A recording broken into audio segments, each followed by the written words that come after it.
Giving you a live look into D.C. tonight as the government remains partially shut down. Protesters across North Carolina are speaking out, trying to put a stop to the construction of an ICE detention facility in eastern North Carolina. And the spotlight has remained on the nation's capital tonight as discussions around the Department of Homeland Security persist. Democratic leaders have continued to push for guardrails for immigration enforcement after federal officers killed 2 American citizens in Minnesota last month. And in the meantime, discussions about DHS and ICE have carried on across the Carolinas. At the ICE detention center that could be coming to Winston-Salem, or to Winton, that is one of the 3 facilities in North Carolina federal leaders are now proposing to build. WCNC Charlotte's Julie Kay breaks down the debate and its connections here to Charlotte.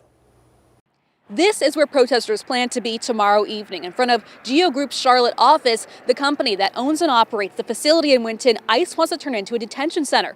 The calls for that plan to stop, though, already starting tonight. You wouldn't know from the street. But tucked away in Ballantyne, the East Coast headquarters for ICE's largest contractor.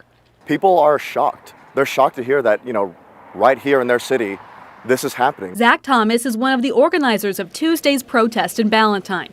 He's working with groups statewide to fight the 3 facility proposals across the state, particularly in Winton. It's almost an ambush. Susan Hudson traveled there Monday night to spread the word at the Hertford County meeting. That's where ICE wants to turn the Rivers Correctional Facility, which is owned and operated by Geo Group, into a detention center. This didn't come to light until the ACLU filed a lawsuit. Because of this lack of transparency, we have no idea what's going on and when they're slated to open. Geo Group previously lost federal contracts to house detainees at this site in Winton in 2021 after reports of safety issues. This doesn't begin and end with ICE. We have to go after the people who are actually responsible for this. The protest here is tomorrow at 5:30. I have reached out to Geo Group but have not heard back. In Ballantyne, Julie Kay, WCNC Charlotte.